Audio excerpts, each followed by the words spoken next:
कक्षा 12 हिंदी के विद्यार्थी ध्यान दें। आज हम शिव प्रसाद सिंह की कहानी कर्मनाशा की हार पर चर्चा करेंगे। हिंदी जगत के प्रगतिशील कहानीकार शिव प्रसाद सिंह ने कर्मनाशा की हार कहानी में भारतीय समाज के गांवों में व्याप्त अंधविश्वास, ईर्ष्या, द्वेष एवं ऊंच नीच की भावना को व्यक्त किया है। आज भी ग्रामीण समाज में जात, धर्म, अन्य आधारों पर लोगों का शोषण एवं प्रताड़न किया जाता है, जिससे मानवता भी त्राहि त्राहि कर रही है। प्रस्तुत कहानी में ग्रामीण अंधविश्वासों का चित्रण करके वैचारिक प्रगतिशीलता द्वारा उसके समाधान को प्रस्तुत करने का सफल प्रयत्न किया गया है। इसके अतिरिक्त उपेक्षित के प्रति सहानुभूति एवं संवेदना व्यक्त करना तथा उनके अधिकारों के लिए संघर्ष करने की प्रेरणा देना ही इस कहानी का एक प्रमुख उद्देश्य है। तत्वों के आधार पर कहानी की समीक्षा इस प्रकार है। कथानक: कर्मनाशा की हार एक चरित्र प्रधान कहानी है। इसमें भैरव पांडे के व्यक्तित्व के माध्यम से कहानीकार ने प्रगतिशील सामाजिक दृष्टिकोण का समर्थन किया। कहानी में कहीं भी दिखावा नहीं है। इसमें कहानीकार ने जीवन के छोटे छोटे क्षणों को पिरोया है। लेखक ने कहानी के माध्यम से यह स्पष्ट किया है कि समाज का शक्तिशाली वर्ग समाज का ठेकेदार बना हुआ है। वह कुछ भी कर सकता है, क्योंकि कमज़ोर वर्ग यदि उन्हीं कार्यों को करता है तो उन्हें दंडित किया जाता है। इस कहानी में एक ब्राह्मण युवक कुलदीप अपने घर के समीप रहने वाली मल्लाह परिवार की विधवा फूलमत से प्रेम करने लगता है। परिवार के सदस्य उसे स्वीकार नहीं करते तथा अपने बड़े भाई भैरव पांडे की डांट से घबराकर कुलदीप घर छोड़कर भाग जाता है। फूलमत एक बच्चे को जन्म देती है। तभी कर्मनाशा नदी में बाढ़ आ जाती है, जिसे लोग फूलमत के पाप का परिणाम मानकर उसे और उसके बच्चों को नदी में फेंककर बलि चढ़ा देते हैं। बलि चढ़ाना चाहते हैं, बलि देना चाहते हैं, जिससे नदी में आई बाढ़ समाप्त हो।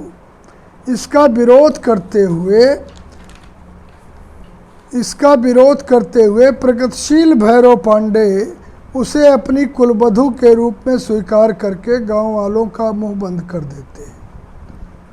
दूसरा, शीर्षक क्या है? प्रस्तुत कहानी का शीर्षक कथा वस्तु को पूर्णतः सफल बनाने का प्रतिनिधित्व करता है, जिसमें प्रतीकात्मक भाव स्वतः ही देखने को मिलता है। कर्मनाशा नदी को इस प्रकार कहानी में अंधकार, निरर्थक तथा रूढ़ि के प्रतीक के रूप में चित्रित कर कहानीकार ने अपनी लेखनी का सफल सामंजस्य किया है।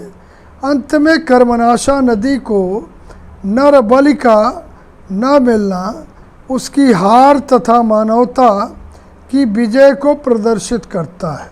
अतः कर्मनाशा की हार शीर्षक सरल, संक्षिप्त, नवीन और कौतूहलवर्धक है, जो कहानी की कथा वस्तु के अनुरूप सटीक व अत्यंत सार्थक बन पड़ा है।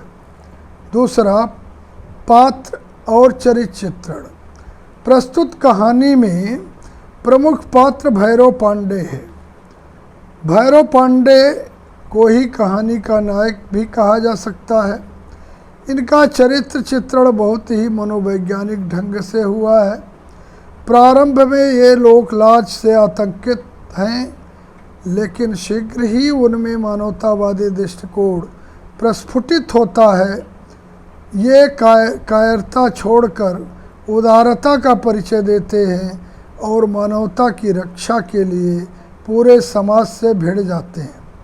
इसके अतिरिक्त अन्य उल्लेखनीय पात्रों में कुलदीप एवं फूलमत हैं। कुलदीप में किसी सीमा तक मर्यादा का बोध भी है, जिसके कारण वह चुपचाप घर छोड़कर चला जाता है, जबकि फूलमत अपने प्रेम की निशानी अपने बच्चे को जन्म देकर अपनी पवित्र भावना को दर्शाती है। मुखिया ग्रामीण समाज का प्रतिनिधि तथा अंध रूढ़ियों का समर्थक चरित्र है। वह ईर्ष्यालु एवं क्रूर है। इस प्रकार चरित्र चित्रण की दृष्टि से यह एक सफल कहानी है। कथोपकथन या संवाद। इस कहानी की संवाद योजना में नाटकीयता के साथ साथ सजीवता तथा स्वाभाविकता के गुण भी मौजूद हैं। संवाद पात्रों के चरित्र उद्घाटन में सहायक हुए हैं, जिससे पात्रों की मनोवृत्तियों का उद्घाटन हुआ है। वे संक्षिप्त, रोचक, गतिशील, सरल और पात्रानुकूल हैं। देश, काल और वातावरण। कर्मनाशा की हार एक आंचलिक कहानी है। इस कहानी में स्वाभाविकता लाने के उद्देश्य से वातावरण की सृष्टि की ओर विशेष ध्यान दिया गया है। यह कुशल शिल्पी की तरह कथाकार ने देश, काल और वातावरण का चित्रण किया है। इसके अंतर्गत सामाजिक, धार्मिक और आर्थिक परिस्थितियों का चित्रण हुआ है। लेखक ने कर्मनाशा की बाढ़ का चित्र ऐसा खींचा है जैसे पाठक किनारे पर खड़ा होकर बाढ़ का भीषण दृश्य देख रहा हो। भाषा शैली। भाषा में ग्रामीण शब्दावली, मानुष, डीह, तिताई, दस, बिटवा, चौरा आदि का प्रयोग किया गया है। साथ ही मुहावरे तथा लोकोक्तियों का भी प्रयोग करके कथा के वातावरण को सजीव बनाया गया है। जैसे दाल में काला होना, पेट में दाढ़ी होना, फूटी आँख न सुहाना, खाक छानना आदि। उर्दू शब्दों जैसे हौसला, सैलाब आदि के साथ साथ दोहरे प्रयोग वाले शब्द जैसे लोग बाग, उठल्ले, निठल्ले आदि के कारण भाषा में और अधिक सजीवता आ गई है। इसकी शिल्पगत विशेषताओं और अधिक फ्लैशबैक की पद्धति का प्रयोग करके लेखक ने घटनाओं की तारतम्यता को कुशलता से जोड़ा है। कहानी की शैली भी एक और विशेषता है। सजीव चित्रण और सटीक उपमाएं। कहानीकार ने बाढ़ की विभीषिका का बड़ा ही जीवंत तथा रोमांचक चित्रण किया है।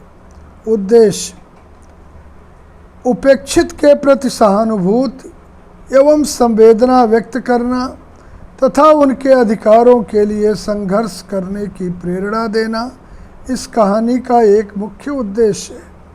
इसमें शोषित वर्ग की आवाज़ को बुलंद किया गया है। यह कहानी प्रगतिशीलता एवं मानवतावाद का समर्थन करती है। इसमें अंधविश्वासों को खंडित किया गया है तथा वैयक्तिक व सामाजिक सभी प्रकार के स्तरों पर होने वाले शोषण का विरोध किया गया है।